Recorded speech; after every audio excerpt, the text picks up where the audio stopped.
దేవుని నామమునకు స్తోత్రము కలుగునుగాక. ఆమేన్. ఈ సమయము కొరకు ఏర్పరచబడిన వేదవాక్య భాగాన్ని జ్ఞాపకం చేసుకున్నాం. పరిశుద్ధుడైన యెషయా రాసిన గ్రంథము 61వ అధ్యాయము 10వ వచనము జ్ఞాపకం చేసుకున్నాం. శృంగారమైన పాగా ధరించుకొనిన పెండ్లి కుమారుని రీతిగాను, ఆభరణములతో అలంకరించుకొనిన పెండ్లి కుమార్తె రీతిగాను ఆయన రక్షణ వస్త్రములను నాకు ధరింపచేసి ఉన్నాడు. నీతి అను పైబట్టను నాకు ధరింపచేసి ఉన్నాడు. చిన్న ప్రార్థన చేసుకున్నా, తల్లు వంచండి. మహాపరిశుద్ధుడవును, మా ఎడల మిక్కిలి కృప కలిగిన మా తండ్రి, పరలోక ప్రభువా, మీ ఘననామమునకు వేలాది వందనములు, స్తుతులు, స్తోత్రములను చెల్లించుకొనుచున్నాం నాయన. మీ కృపతోనూ ప్రేమతోనూ మమ్మల్ని దర్శించి ఆదరించి బలపరచి, నా తండ్రి, నీ విలువ నీ పరిశుద్ధమైన పాద సన్నిధిలో ఏకీభవించే ధన్యత భాగ్యము అనుగ్రహించారు. నా ప్రభువా, నీ కృపలో నీ ప్రేమలో మేము వర్ధిల్లుచు అయా ఈ సమయంలో ఇంతవరకు ఆరాధించుకొని ఉంటుండగా మా మధ్యను నిలిచి మమ్మల్ని నడిపించిన దేవా, మీకు వందనములు, స్తుతులు, స్తోత్ర. ఈ సమయమున శ్రేష్టమైన లేఖన భాగములను విని చదువుకొని ధ్యానించబోతూ ఉండగా మా మధ్యలో మీరు ఉండండి తండ్రి. మీ స్వరము మాకు వినిపింపచేయండి. అల్పుడన యోగుడును నా ప్రభువా, నన్ను మీ సిలువ చాటును మరుగుపరచుకోనండి. నా నోటిని మీ పూరకు వాడుకోనండి. ఈ సమయమున మాకు కావలసిన వాక్య ఆహారాన్ని మాకు అందించండి. నా తండ్రి, మీ బిడ్డలుగా మీ సాక్షులుగా మేము ఫలించులాగున సహాయం కృపను అనుగ్రహించండి. వినగలిగిన చెవులను, గ్రహించగలిగిన హృదయాన్ని మాలో ప్రతి ఒక్కరికి అనుగ్రహించి తండ్రి, మీరే మాతో మాట్లాడమని, మా ఆత్మలను సంధించి సంపూర్ణత వైపు నడిపించమని మా ప్రభువును మీ ప్రియకుమారుడైన యేసయ్య పరిశుద్ధ నామమున అడిగి వేడుకొని ప్రార్థించుచున్నాము తండ్రి. ఆమేన్.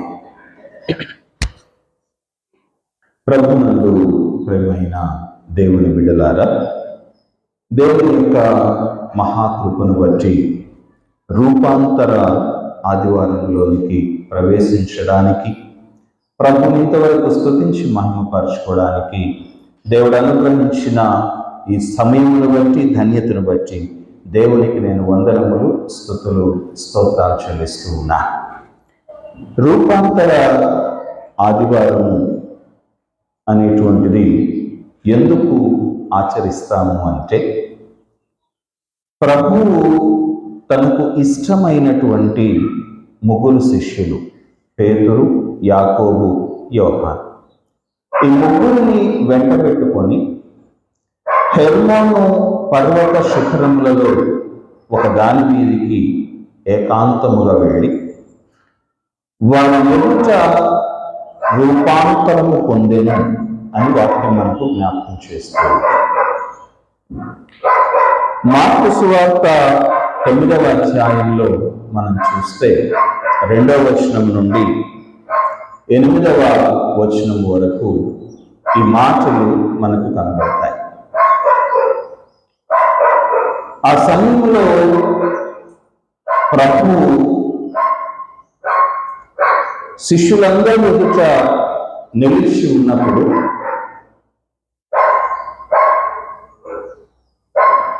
దేవుని యొక్క మేఘము వారిని ఆవరించింది. శిష్యులు కొద్దిసేపు దేవుని చూడలేకపోయారు. ఆ తరువాత ప్రభు యొక్క స్వరం, ప్రభు యొక్క స్వరూపం వారికి కనిపించినప్పుడు ఆయన ముఖము ప్రకాశించిందట. ఆయన వస్త్రములు తెల్లనివిగా, హిమము వలె తెల్లగా మారిపోయినవి. లోకములో ఏ చాకలి దానిని అంత తెలుపుగా చేయలేడు అని భక్తులు వ్యాఖ్యానించారు. ఈ అనుభవంలో చూసినప్పుడు పేతురు భక్తుడు ప్రభువుతో ప్రభువుని చూచినప్పుడు ఆయనతోటి మోషే ఏలియా ఇద్దరు కూడా సంభాషించడం కనపడింది. పేతురు వెంటనే ప్రభుతో అంటూ ఉన్నాడు, ప్రభువా, నీకు ఒకటి, మోషేకు ఒకటి, ఏలియాకు ఒకటి పర్ణశాలలు ఇక్కడ నిర్మిద్దాం, మనం ఇక్కడే ఉండిపోతాం. ప్రేమైనటువంటి దేవుని బిడ్డలారా, పేతురు గారు ఈ మాట అనడం వెనక ఉద్దేశం ఏమై ఉంటుంది? బహుశా ఆ పరిశుద్ధతను చూచినప్పుడు, ఆ మహిమను చూచినప్పుడు పేతురు ఆశపడి ఉంటాడు, నేను ఇదే మహిమలో ఇలాగే ఉండిపోవాలి. నా ప్రభువు యొక్క మహిమ ఇక్కడ కనబడుతూ ఉంది కాబట్టి ఈ స్థలంలో, ఈ పరిశుద్ధతలో నేను నిలిచి ఉండాలి. కాబట్టి ఇక్కడి నుంచి నేను ఇంకా క్రిందకి వెళ్ళను. కావాలంటే నా ప్రభువుకు ఒకటి, మోషే ఏలియాలు ఇరువురు కనపడ్డారు కాబట్టి వారిరువురికి ఒక్కొక్కటి చొప్పున పర్ణశాలలు కట్టి ఇక్కడే నేను బ్రతుకుతాను. దేవుని బిడ్డలారా, నేను అనుకుంటాను, ఈనాడు దేవుని యొక్క రాజ్యమును కోరుకుంటూ ఉన్న క్రైస్తవులు కూడా ఇలాగే అనుకుంటారు కదా. పరిశుద్ధతలోనికి నడిపించబడినప్పుడు, దేవుని యొక్క సన్నిధిని అనుభవిస్తూ ఉన్నప్పుడు, నేను ఇదే అనుభవంలో ఉండిపోవాలి, ఇక్కడ నుంచి నేను బయటకు వెళ్ళకూడదు కదా. నాకు దేవుని యొక్క సన్నిధి దొరికిన తర్వాత లోకంతో నాకు ఇంకా పని ఏముంది? నేను, నా దేవుడు నాకు చాలు. దేవుని బిడ్డలారా, కానీ అదే సమయంలో వాళ్ళకి జ్ఞాపకం వస్తాయి, వాళ్ళ బాధ్యతలు వాళ్ళకి జ్ఞాపకం వస్తాయి, వాళ్ళలో ఉన్నటువంటి అపవిత్రత వాళ్ళకి జ్ఞాపకం వస్తుంది, వాళ్ళు అంతకు మునుపు చేసినటువంటి తప్పులన్నీ వాళ్ళకి గుర్తొస్తాయి, వాళ్ళలో ఉన్నటువంటి బలహీనతలు వాళ్ళని వెనక్కి లాగుతాయి. దేవుని బిడ్డ దేవుని యొక్క పరిశుద్ధతలో ఉండాలి అని అనుకుంటూ ఉన్నారు, కానీ ఆ పరిశుద్ధతను స్వతంత్రించుకున్నారు అనే విషయాన్ని మర్చిపోతున్నారు. పేతురు, యాకోబు, యోహానుల ఎదుట ప్రభు రూపాంతరము పొందడానికి తనను తాను ఏర్పాటు చేసుకొని వారిని ప్రత్యేకించి తీసుకుని వెళ్ళి ఆ అనుభవాన్ని వారికి చూపించాడు. ఎందుకు? మీకు కూడా ఇదే అనుభవాన్ని నేను ఇస్తాను అని చెప్పడానికి. కానీ ఆ ప్రభు యొక్క ఉద్దేశాన్ని గ్రహించకుండా, ప్రభు యొక్క కృపను గ్రహించకుండా పేతురు అంటూ ఉన్నాడు, ఇదిగో నేను ఇక్కడ నీకొకటి, మోషేకు ఒకటి, ఏలియాకు ఒకటి పర్ణశాలలు కట్టేస్తాను ప్రభు, మనం ఇక్కడ ఉండడం మంచిది. దేవుని బిడ్డలారా, ఈనాడు క్రైస్తవుడు కూడా ఇలాగే మాట్లాడుతూ ఉన్నాడు, ఇలాగే బ్రతుకుతూ ఉన్నాడు. కానీ పరిశుద్ధ గ్రంథము ఏమి సాక్ష్యం ఇస్తూ ఉందో తెలుసా? చూడండి, ఇక్కడ యెషయా గ్రంథంలో మనం చదువుకున్న ధ్యాన వాక్య భాగంలో ప్రభు చెప్తూ ఉన్న మాట, శృంగారమైన పాగా ధరించుకొనిన పెండ్లి కుమారుని రీతిగాను, ఆభరణములతో అలంకరించుకొనిన పెండ్లి కుమార్తె రీతిగాను ఆయన రక్షణ వస్త్రములను నాకు ధరింపచేసెను. ఆయన కృప, ఆయన రక్షణ ఎలాగ అనుగ్రహించబడిందట?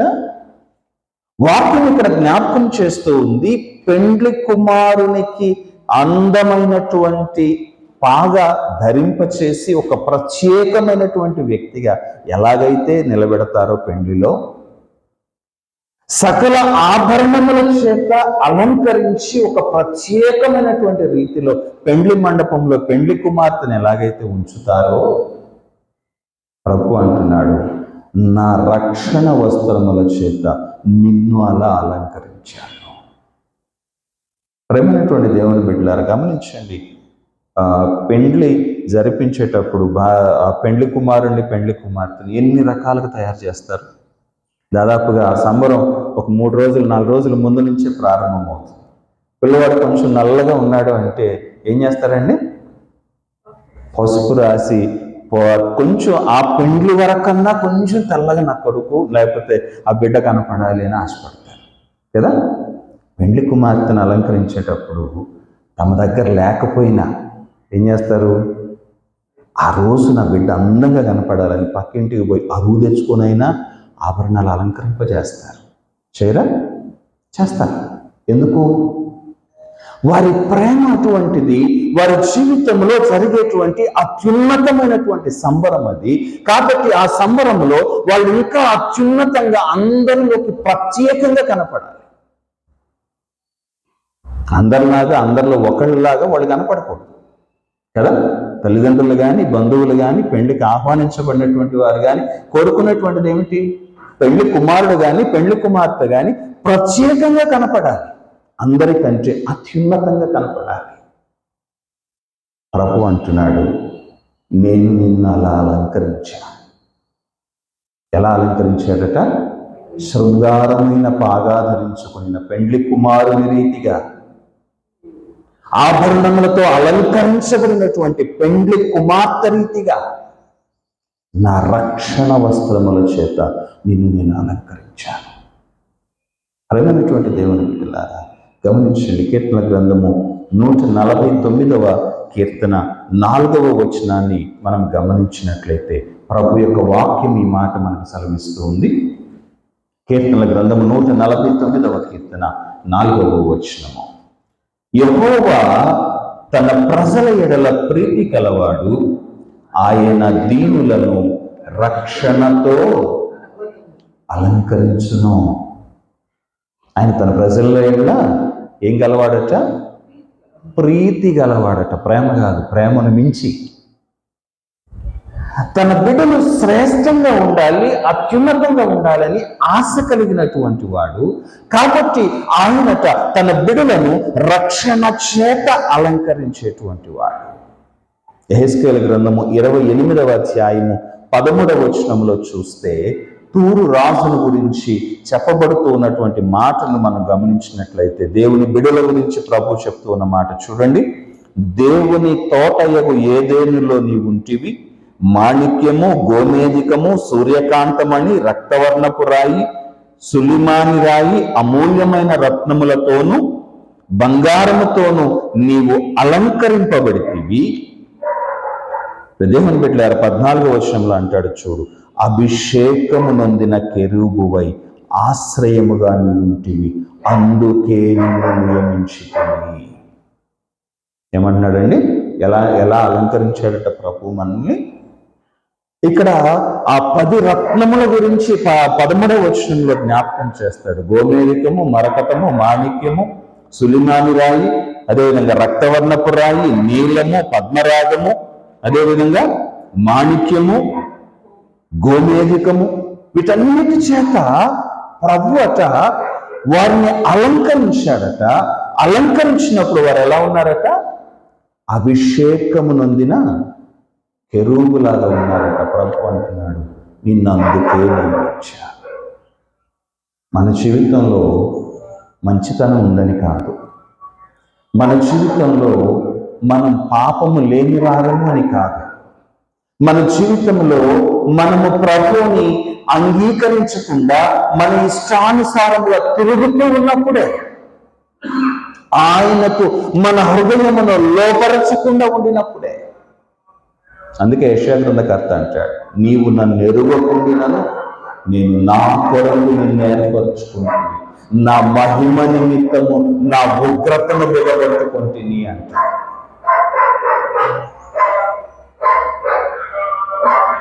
ప్రేమైనటువంటి దేవుని బిడ్డలారా, ఇది నిన్న ఆలోచించాను.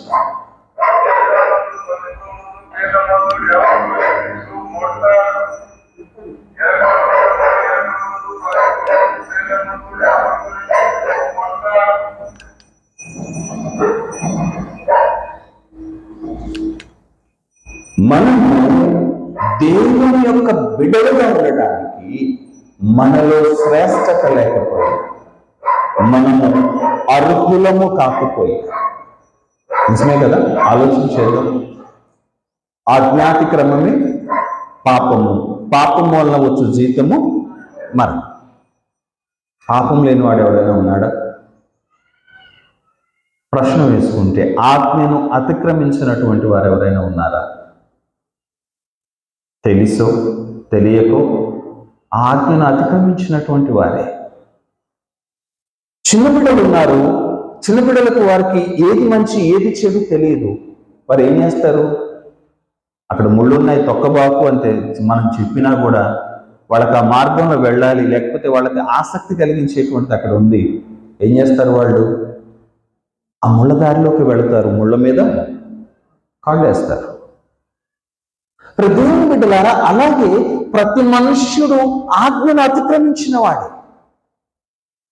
కానీ ప్రభు అంటున్నాడు, నేను నిన్ను ప్రేమించాను కాబట్టి, నా సృష్టి అంతటిలో నువ్వు ప్రత్యేకంగా ఉండాలని ఆశపడ్డాను, ఆ సృష్టి అంతటిలో అత్యున్నతముగా ఉండాలని నేను కోరుకున్నాను.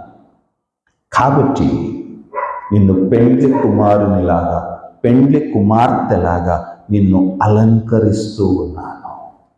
ప్రేమైనటువంటి దేవుని బిడ్డలారా, గమనించండి, ఈ దినమున మనం ఏం చేస్తున్నాం? ఈ దినమున మన ఆలోచనలు ఎలా ఉన్నాయి? దేవుడు అనుగ్రహించినటువంటి రక్షణను గ్రహించక ఆలోచించే, దేవుడు అనుగ్రహించిన రక్షణను గ్రహించక ఈ లోకము దేవుని మీదనే తిరుగుబాటు చేస్తుంది. కారణం, వారికి దేవుని గురించి తెలియదు, దేవుని యొక్క కృప తెలియదు. వారు ఏం చేస్తూ ఉన్నారు? వారికి ఎరుగనటువంటి స్థితిలో వాళ్ళు బ్రతుకుతూ ఉన్నారు. కానీ ప్రభు ఏమంటూ ఉన్నాడంటే, నిన్ను ప్రత్యేకముగా నిలబెట్టడం మాత్రమే కాదు బిడ్డ, నీవు మురికితో నిండిన నిన్ను నీతిమంతునిగా ఈ లోకానికి నేను చూపిస్తూ ఉన్నాను. చూడండి, ఆ తర్వాత మాట ప్రభు చెప్తూ ఉన్నమాట, నీతి అను పైబట్టను నాకు ధరింపచేసి ఉన్నాడు.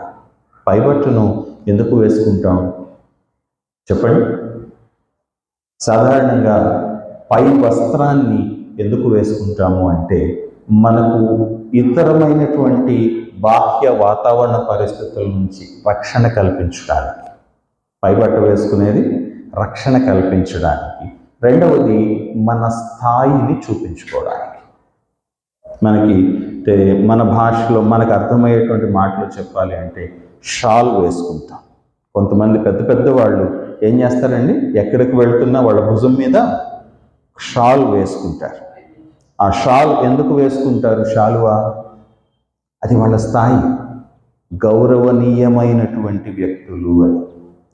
ప్రభు అంటున్నాడు, నిన్ను రక్షణ వస్త్రాల చేత ప్రత్యేకంగా అలంకరించడం మాత్రమే కాదు, నువ్వు ఈ లోకంలోనికి వెళ్ళేటప్పుడు, ఈ లోకములకు నిన్ను చూపించేటప్పుడు నేను నిన్ను ఎలా తయారు చేస్తున్నాను? నీతి అనే పైబట్టను నీ మీద వేశాను. నీతి అనేటువంటి పైబట్టను నీ పై వేసి నిన్ను ఈ లోకమునకు నీతిమంతునిగానే పరిచయం చేస్తూ ఉన్నాను. నా బిడ్డ అని నిన్ను పరిచయం చేస్తున్నాను. ప్రేమైనటువంటి దేవుని బిడ్డలారా, ఆలోచన చేద్దాం. అనేక మంది నోరు జారి అనేకమైన మాటలు మాట్లాడతారు. ఎందుకు? గమనించండి, ఈ మధ్య కొందరు సేవకులు కూడా అలాగే మాట్లాడుతున్నారు కదా. మేము ఈ అంగి తీసి పక్కన పెడితే మీకంటే కదా, వాక్యము జ్ఞాపకం చేస్తూ ఉంది, నీ హృదయము దేవుని ఎదుట ఇష్టమైనది కాకపోవచ్చు, కానీ ఆయన నిన్ను ప్రేమించాడు కాబట్టి నిన్ను రక్షణ వస్త్రాల చేత అలంకరించాడు. ఈ లోకానికి నిన్ను ఎలా పరిచయం చేయాలనుకుంటున్నాడు? నీతి అనే పైబట్టను నీకు ధరింపచేసి నా బిడ్డ అని పరిచయం చేయాలనుకుంటున్నాడు. జకర్యా గ్రంథంలో మనం చూస్తే, జకర్యా ప్రవక్త ప్రవచన రీతిగా జ్ఞాపకం చేస్తాడు. యెహోషువ అనే యాజకుని గురించి జ్ఞాపకం చేస్తూ ఒక చక్కని మాట అంటాడు. చూడండి, జకర్యా గ్రంథము 3వ అధ్యాయంలో మనం చూస్తే, యెహోషువ దూత ఎదుట దేవుని సన్నిధిలో మలినమైనటువంటి వస్త్రములు ధరించుకొని నిలవబడి ఉన్నాడట. సాతాను ఫిర్యాది అయి అతని కుడిపార్శ్వమున నిలిచి ఉన్నాడట. ఇది సందర్భం. 3వ వచనంలో మనం చూస్తే అక్కడ చెప్పబడుతూ ఉన్నటువంటి మాట చూడండి. జకర్యా గ్రంథం 3వ అధ్యాయం 3వ వచనం చదవండి. యెహోషువ మలిన వస్త్రములు ధరించిన వాడై దూత సముఖములో నిలిచి ఉండగా దూత తన దగ్గర నిలిచిన వారిని పిలిచి ఇతని మైల బట్టలు తీసివేయని ఆజ్ఞాపించి, నేను నీ దోషమును పరిహరించి ప్రశస్తమైన వస్త్రములతో నిన్ను అలంకరించుచున్నాను అని సెలవించెను. యెహోషువ ఎవరు?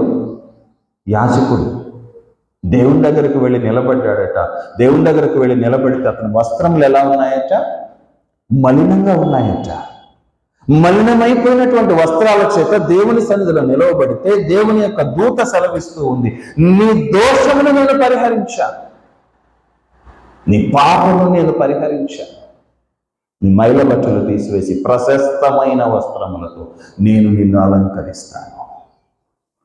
నీ జీవితం, నీ గత జీవితం ఏదైనా కావచ్చు, కానీ ప్రభు అంటున్నాడు, నేను నిన్ను అలంకరించాను, నీతి అనే పైబట్ట నీ మీద నేను వేశాను. ప్రేమైనటువంటి దేవుని బిడ్డలారా, గమనించండి, ఈ దినమున మన జీవితం ఎలా నడుస్తూ ఉందో. రోమాపత్రిక 4వ అధ్యాయము 25వ వచనంలో పౌలు భక్తుడు వ్యాఖ్యానిస్తూ ఈ మాట అంటాడు, ఆయన మన అపరాధముల నిమిత్తము అప్పగింపబడి మనము నీతిమంతులముగా తీర్చబడుటకై లేపబడెను. ఏమంటున్నాడండి ఇక్కడ? ఆయన తిరిగి లేచింది ఎందుకట? మరణాన్ని జయించింది ఎందుకట? ప్రభు యొక్క వాక్యము జ్ఞాపకం చేస్తూ ఉంది, మన అపరాధములన్నిటి నిమిత్తం ఆయన అప్పగించబడ్డాడు, వాటన్నిటికీ పరిహారం చెల్లించాడు. కానీ మనకి ఇంకా నీతి అనే పైబట్ట ధరింప చేయబడలా. కాబట్టి ఇక్కడ పౌలు వ్యాఖ్యానిస్తూ అంటూ ఉన్నాడు, నీతిమంతులుగా తీర్చబడటానికి ఆయన లేపబడ్డాడు. మనల్ని నీతిమంతులుగా చేయడానికి ఆయన మనల్ని లేవనెత్తాడు. ఆయన మరణాన్ని జయించాడు నీ కోసం, నా కోసం.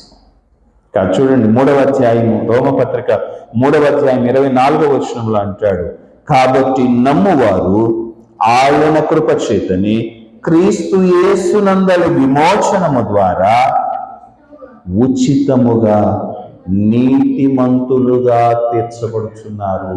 ఎలా తీర్చబడుతున్నారండి? నీతిమంతులుగా. ఏ విధముగా? ఏమన్నా పే చేస్తూ ఉన్నామా? చెల్లిస్తూ ఉన్నామా? లేదు. నమ్మితే ఆయన మనల్ని నీతిమంతులుగా అలంకరిస్తాడట. గమనించండి, చాలామంది సేవకుల యొక్క సాక్ష్యాలు మనం చూస్తే, అయ్యా ఒకప్పుడు నేను హంతకుండయ్యా, కానీ దేవుడు నన్ను మార్చాడు, ఈరోజు దేవుని కోసం నేను నిలబడ్డాను. ఇప్పుడు నేను చంపినటువంటి వాళ్ళ కుటుంబాలు నా దగ్గరకు వచ్చి ప్రార్థన చేయండి అయ్యా అని నా ముందు మోకరిస్తూ ఉన్నారు. అమ్మా, నా మీద కోపం లేదా మీకు, నన్ను క్షమించండి అమ్మా అని అడిగితే, అయ్యా అప్పుడు మనిషి అయితే చంపేసేవాళ్ళం, కానీ ఇప్పుడు ఆ మనిషిని నువ్వు కాదు. ఏమంటున్నారంటండి? అప్పుడు మనిషి అయితే వీళ్ళు చంపేసేవాళ్ళం, కానీ ఇప్పుడు నువ్వు మారిపోయావు. ఎందుకు? ప్రభు ప్రేమించాడు, నీతి అనే పైబట్ట నీ మీద వేశాడు. ప్రభు ఆశీర్వదించాడు, నీతి అనే పైబట్టను నీ పైన వేసి, నా బిడ్డ ఎవరు తాకొద్దు, నా బిడ్డ ఎవరు ముట్టడానికి వీలు లేదు. ఆయన మన చుట్టూ ఒక కంచె వేశాడండి. ఆయన మన చుట్టూ ఒక రక్షణ వేశాడు. ప్రియదేవుని బిడ్డ, లోకము మనల్ని అంటకుండా, లోకము మనల్ని తాకకుండా నీతి అనే పైబట్ట మన మీద వేసి మనల్ని కాపాడుకోవాలని తపన పడుతూ ఉన్నాడు ప్రభు. ఈరోజు నేనేం చేస్తూ ఉన్నాను? దానిని గ్రహించి, ప్రభువా నీ బిడ్డగా నేను బ్రతుకుతానయ్యా, నీ కృపలో నేను నిలబడతానయ్యా అని ప్రభు దగ్గరకు వస్తున్నామా? లేకపోతే ఇంకా నీ బలహీనతలు, నీ యొక్క పాపములు, నీ పూర్వంలో నీవు చేసినటువంటి పొరపాట్లు, వీటినే తలుచుకుంటూ ప్రభు యొక్క కృపను నిర్లక్ష్యం చేస్తూ ఉన్నావా? ఆలోచించేద్దాం. ఎందుకంటే ఇంత కృప నీకెందుకు ఇచ్చాడో తెలుసా? చూడండి, 2వ కొరింథీ పత్రికలో మనం చూస్తే 4వ అధ్యాయం 5వ వచనం, ఈనాటి పత్రిక పాఠంలో ప్రభు సెలవిచ్చినటువంటి మాట చూద్దాం. అంధకారములో నుండి వెలుగు ప్రకాశించునుగాక అని పలికిన దేవుడే తన మహిమను గూర్చిన జ్ఞానము యేసుక్రీస్తునందు వెల్లడిపరచుటకు మా హృదయములలో ప్రకాశించెను. రూపాంతరంలో ప్రభు యొక్క రూపాంతరంలో ఏం జరిగిందండి? ప్రభు ముఖం ప్రకాశించింది, ఆయన వస్త్రములన్నీ తెల్లగా అయిపోయాయి. ఇప్పుడు ప్రభు శిష్యులు సాక్ష్యం ఇస్తూ ఉన్నారు, అంధకారంలో నుండి వెలుగును సృష్టించినటువంటి దేవుడు మమ్మల్ని ఎందుకు అలంకరించాడో తెలుసా? రక్షణ వస్త్రాలతో మమ్మల్ని ఎందుకు అలంకరించాడో తెలుసా? నీతి అనే పైబట్టును వేసి మమ్మల్ని ఎందుకు మీ ముందు నిలబెట్టాడో తెలుసా? ఆయన వెలుగు యేసుక్రీస్తు ద్వారా మా హృదయాల్లో వెలగాలి. ఆ వెలుగు ఈ లోకం చూడాలి. తిడితే తిట్టడం, కొడితే కొట్టడం, ఇది కాదు క్రైస్తవ్యం కదా. ఎవరైనా పొరపాటు మాట మాట్లాడితే చాలు, ఏం చేస్తామండి మనం? ఏం చేస్తాం? ఎంత తక్కువ మాట మాట్లాడాడో తెలుసా మీకు? మన చర్చల్లో ఎంత ఘోరంగా మాట్లాడతాము. మనం నీతిమంతులమని కదా. దేవుని బిడ్డలారా గమనించండి, ఆది సంఘంలో హింస జరిగింది. క్రీస్తు శకం 1000 సంవత్సరం వరకు క్రైస్తవుడు అన్న వాళ్ళని చంపేద్దామని తిరిగారు. ఎవరు? పౌలుతో సహా. క్రైస్తవుడు అన్న వాళ్ళని చంపేద్దామని తిరిగారు. ఏం చేశారు దేవుని బిడ్డలు? దేవుని బిడ్డలారు గమనించండి, ఈ పట్టణంలో హింసిస్తే మరొక పట్టణానికి పారిపోయారు, ఆ పట్టణంలో హింసిస్తే అక్కడి నుంచి ఇంకొక చోటకు వెళ్ళారు. కానీ తమ దేవుని వాక్యమును విడిచిపెట్టలేదు. వారు ఎక్కడెక్కడికి వెళ్ళారు అక్కడెల్లా దేవుని సువార్త ప్రబలిపోయింది. ఈరోజు మనం ఏం చేస్తున్నాం? కొట్టాలి అని సాతాను ప్రయత్నం చేస్తూ ఉన్నాడు. మనం ఎదురు తిరుగుతూ ఉంటే ప్రభు దగ్గర వాడు ఏమంటాడు తెలుసు? చూసావా, నా బిడ్డలు అన్నావే, నా బిడ్డలు నాలాగే ఉంటారు అన్నావే, ఇదిగో ఎలా తీర్పు తీరుస్తున్నారో చూడు. ఇదిగో ఎలా నీ వెలుగును మూసివేసి మసిపూసి ఈ లోకానికి చెడుగా చూపిస్తున్నారో చూడు. ప్రేమైనటువంటి దేవుని బిడ్డలారా గమనించండి, ఈనాడు క్రైస్తవుడు దేవుని యొక్క బిడ్డ అని అనిపించుకునేటువంటి వారు, దేవుని వెలుగును చూపించాల్సినటువంటి వారు పాపాన్ని లోకానికి చూపిస్తున్నారా? మనం చేసేటువంటి తప్పులను ఈ లోకానికి చూపిస్తూ క్రైస్తవులు అంటే ఇలాగే ఉంటారు అని సాక్ష్యం ఇస్తున్నారా? దేవుని బిడ్డ, ఇది కాదు క్రైస్తవ్యం. ప్రభు అంటున్నాడు, నిన్ను నేను అలంకరించింది, నిన్ను నా బిడ్డగా ఈ లోకానికి చూపించింది ఎందుకో తెలుసా? నా వెలుగు నీలో నుంచి కనిపించాలి, నా మహిమ నీలో నుంచి కనిపించాలి. నిన్ను తాకడానికి కూడా వారు భయపడే స్థితికి నిన్ను నేను హెచ్చిస్తా, కానీ నువ్వు చూపించాల్సిందేంటి? నా వెలుగును చూపించాలి. ఈనాడు ఈ రూపాంతరములో మనం ఎవరిని చూపిస్తున్నాం? ఆయన మహిమను మనం చూపిస్తూ ఉన్నామా, లేకపోతే మన ఇష్టానుసారమైనటువంటి ఆలోచనలతోటి మనం నడుస్తూ ఉన్నామా? మోషే ప్రవక్త చనిపోకముందు ఇశ్రాయేలు ప్రజలందరినీ పిలిచి ఒక మాట చెప్తూ ఉన్నాడు. చూడండి, ద్వితీయోపదేశకాండ గ్రంథం 33వ అధ్యాయము 1వ వచనాన్ని 2వ వచనాన్ని మనం చదువుకుందాం. దైవజనుడైన మోషే మృతి పొందక మునుపు అతడు ఇశ్రాయేలీయులను దీవించిన విధము ఇది. అతడు ఇట్లనెను, యెహోవా సీనాయి నుండి వచ్చెను, సేయీరులో వారికి ఉదయించెను, ఆయన పారాను కొండ నుండి వారికి ప్రకాశించెను. ఎవరు ప్రకాశిస్తూ ఉన్నారండి? ఎవరు మనలో నుంచి ప్రకాశిస్తూ ఉన్నారండి? ప్రభు అట ఆ మహిమలోనే నిలిచి ఉండాలి అనుకోలేదట. దూతలు సహితము సమీపించలేనటువంటి తేజస్సులో ఉన్నటువంటి వాడు. దేవుని దూతలు కూడా ప్రభువుని స్తుతించేటప్పుడు ఎలా స్తుతిస్తూ ఉన్నారండి? యెషయా గ్రంథకర్త మనకు సాక్ష్యం ఇస్తాడు 6వ అధ్యాయంలో. కెరూబులు ఎగురుతూ ఉన్నారు, 2 రెక్కలతో ఎగురుతూ, 2 రెక్కలతో తమ కాళ్ళను కప్పుకుంటూ, 2 రెక్కలతో తమ ముఖములను కప్పుకుంటూ దేవుని పరిశుద్ధ సైన్యములకు అధిపతి యెహోవా పరిశుద్ధుడు పరిశుద్ధుడు పరిశుద్ధుడు అని కేకలు వేస్తూ గాన ప్రతిగానములు చేస్తూ ఉన్నారట. ముఖాలు కప్పుకోవాల్సిన అవసరం ఏంటి? ఆయన మహిమను చూడలేక, ఆయన మహిమను తట్టుకోలేక. అలాంటి ప్రభువు మోషే ప్రవక్త చెప్తున్నాడు, ఆయన సీనాయి నుండి నీ యొద్దకు దిగి వచ్చాడు, శేయీరులో నుండి నీకు ఉదయించాడు, పారాను అరణ్యములో నుంచి నీ మీద ఆయన ప్రకాశించాడు. మనం నిలబడితే మన పైన ఎవరు ప్రకాశించాలి? మనలో నుంచి ఎవరు ప్రకాశించాలి? వాక్యము జ్ఞాపకం చేస్తుంది, ఆయన నీలో నుండి ప్రకాశించాలి, నీ పై ఉండి ప్రకాశించాలి. గమనించండి, కొంతమందిని చూస్తే చేతులు ఎత్తి దండం పెట్టబోతావు, కొంతమందిని చూస్తే కదిలించుకొనైనా కొట్టాలనిపిస్తుంది. ఎందుకని? ఆలోచన చేయండి దేవుని బిడ్డలారా. ఎందుకంటే వారిలో చెడు మనకు కనబడుతూ ఉంటే మనం రియాక్ట్ అవుతాం. ఆ చెడు మనకు కనబడుతూ ఉంటే అవసరం లేకపోయినా వాటితో చిన్న గొడవైనా పెట్టుకుని ఒక దెబ్బేద్దాం అనిపిస్తుంది. కానీ వాళ్ళలో నుంచి దేవుని మహిమ మనకు కనపడతా ఉంటే మన చేయలేవదు. దేనికి లేస్తుంది? నమస్కారం పెట్టడానికే లేస్తుంది. దేవుని బిడ్డ, ఈరోజు ఆలోచన చేద్దాం. ప్రభు నీలో నుంచి వెలుగు చూపించాలని అనుకుంటూ ఉన్నాడు.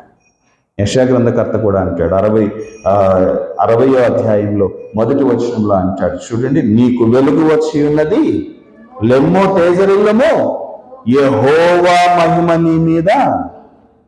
ఎవరి మహిమ? ఎవరి మహిమ? యెహోవా మహిమ నీ మీద ఉదయించుచున్నది. ఈరోజు ఆ మహిమను గుర్తించి ఆ రూపాంతరం అనుభవంలోనికి నీవు ప్రవేశించగలుగుతున్నావా? ఆ రూపాంతరంలోనికి నీవు వెళ్ళి ప్రభు యొక్క వెలుగుని లోకానికి చూపించగలుగుతున్నావా? ప్రభు అంటున్నాడు, నేను నిన్ను ప్రేమించాను. నిన్ను చూచి కాదు, నీ మంచితనాన్ని చూచి కాదు, నీ గొప్పతనాన్ని చూచి కాదు. 1 కొరింథీ పత్రికలో పౌలు భక్తుడు అంటాడు, మనలో గొప్ప వంశము వారైనను, ధనికులైనను, మా జ్ఞానులైనను ఆయన ఎదుట అతిశయింపకుండానట్లు దీనులను, దరిద్రులను, ఎందుకు పనికిరాని వారిని ఆయన ఎన్నుకున్నాడట. ప్రభు ప్రార్థన చేస్తూ ఉన్నాడు, అయ్యా, ఆకాశమునకు భూమికి నీ తండ్రి అయినటువంటి దేవా, నీవు జ్ఞానులను సిగ్గుపరచుటకు పసిబాలురకు నీ మాటలను బయలుపరిచినందుకై నేను నీకు స్తుతులు చెల్లిస్తూ ఉన్నాను. ఈనాటి సువార్త పాఠంలో ప్రభు మనకు సాక్ష్యం ఇస్తూ ఉన్నాడు. పసిబాలురకు దానిని బయలుపరిచాడు. నువ్వు బిడ్డవని ఇచ్చాడు దేవుడు, నా బిడ్డ అనుకొని దేవుడు ఇచ్చాడు ఈ కృప. కానీ ఆ అనుభవాన్ని స్వతంత్రించుకొని ఈ లోకానికి ప్రభువును చూపించాల్సింది నువ్వు నేనే. అలా చూపించేటువంటి బిడ్డలుగా మనం ఫలించలాగున పరిశుద్ధాత్మ దేవుని కృప మనను దర్శించి ఆశీర్వదించునుగాక. ఆమె చిన్న ప్రార్థన చేసుకొని ఆరాధన కొనసాగించుకుందాం. తల్లు వంచండి. మహాపరిశుద్ధుడా, మాడల మిక్కిలి కృప కలిగిన తండ్రి, మేము అర్హులము కాకపోయినను మమ్మల్ని ప్రేమించావు, మమ్మల్ని భరించావు, మా చుట్టూ నీ రక్షణ కంచెను వేసి అయా నీ ప్రేమను మాకు బయలుపరచావు. శ్రేష్టమైన వారిగా, ప్రశస్తమైనటువంటి వారిగా మేము ఉండాలని రక్షణ వస్త్రముల చేత మమ్మల్ని అలంకరించావు ప్రభువా. ఈ లోకానికి నీతిమంతులుగా మమ్మల్ని చూపించడానికి నీతి అనే పైబట్టను మాకు ధరింపని చేసావు తండ్రి. మా జీవితాన్ని చూసి కాదు ప్రభువా, నీ మహిమ మాలో ఉంచాలని, మా మీద నువ్వు ప్రకాశించి నా బిడ్డలు ఇదిగో ఇలా ఉంచారు అని చూపించడానికి అయ్యా, అతి రూపాంతరపు అనుభవంలోనికి మేమందరము ప్రవేశించలాగున్నాం. నీ ప్రేమను, నీ కృపను మాకు అనుగ్రహించి బలపరచి నీ జీవముతో మమ్మల్ని నింపుమని మా ప్రభువును నీ ప్రియకుమారుడైన యేసయ్య పరిశుద్ధ నామమున అడిగి వేడుకొని ప్రార్థించుచున్నాము తండ్రి. ఆమేన్.